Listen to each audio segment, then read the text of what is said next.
ओम श्री सद्गुरुवे नमः।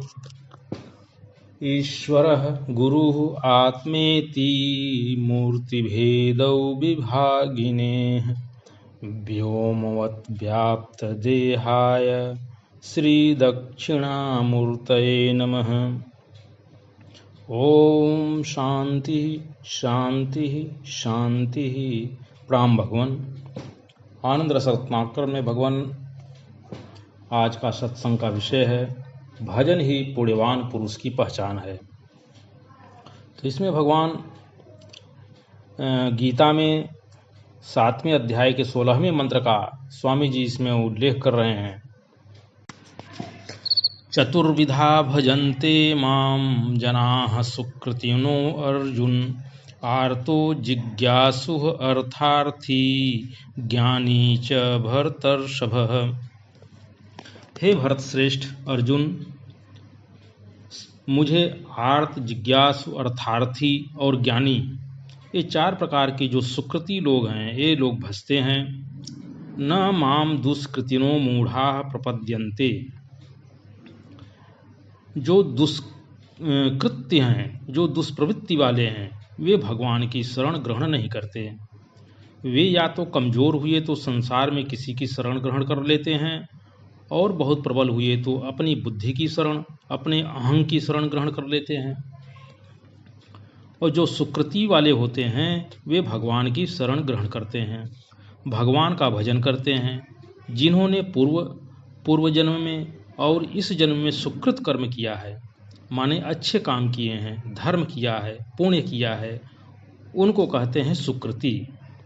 क्योंकि अच्छे संस्कार, अच्छे कर्म के बिना ये जो सुकृति हैं ये नहीं आती, ये नहीं होती। मन ही मन सोचो कि किसी को 5 रुपए दे दिए तो 5 रुपए देने का जो पुण्य संस्कार अंतःकरण पर पड़ना चाहिए, लेकिन वह नहीं पड़ेगा।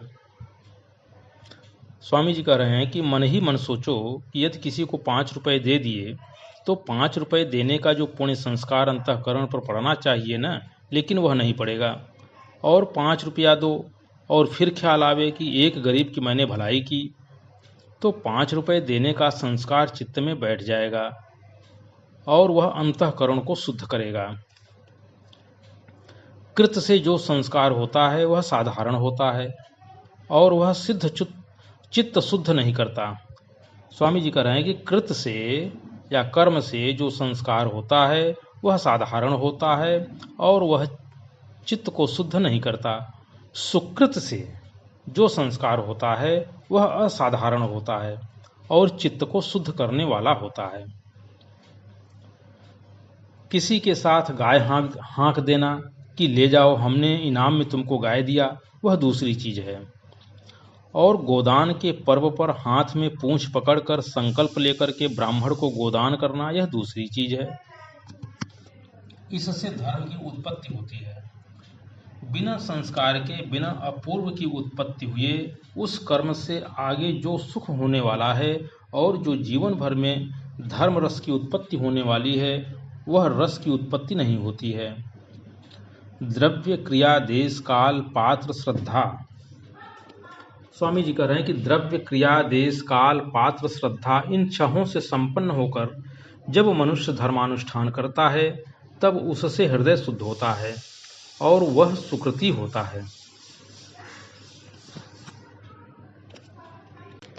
तो अब बोले कि महाराज हम कैसे पहचाने कि यह सुकृति है?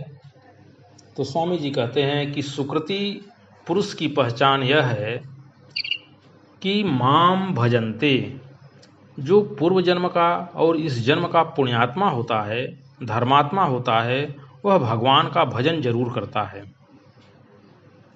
सुकृत पुरुष की पहचान बता रहे हैं स्वामी जी कि जो पूर्व जन्म का और इस जन्म का जो पुण्यात्मा होता है, धर्मात्मा होता है, वह भगवान का भजन जरूर करता है। भगवान का भजन करना, भगवान की शरण में जाना और भगवान का चिंतन ध्यान करना, यही उसकी पहचान है। क्योंकि भगवान के नाम में, भगवान के प्रसाद में और वैष्णव भक्त अथवा संत में ये जो अल्प पुण्य वाले हैं उनका विश्वास नहीं होता है। क्योंकि भगवान के नाम में, भगवान के प्रसाद में और वैष्णव में ये जो अल्प पुण्य वाले हैं उनका विश्वास नहीं होता है। भजन ही पुण्यवान पुरुष की पहचान है।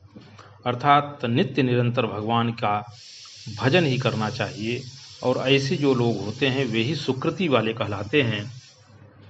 और जो सुकृत वाले होते हैं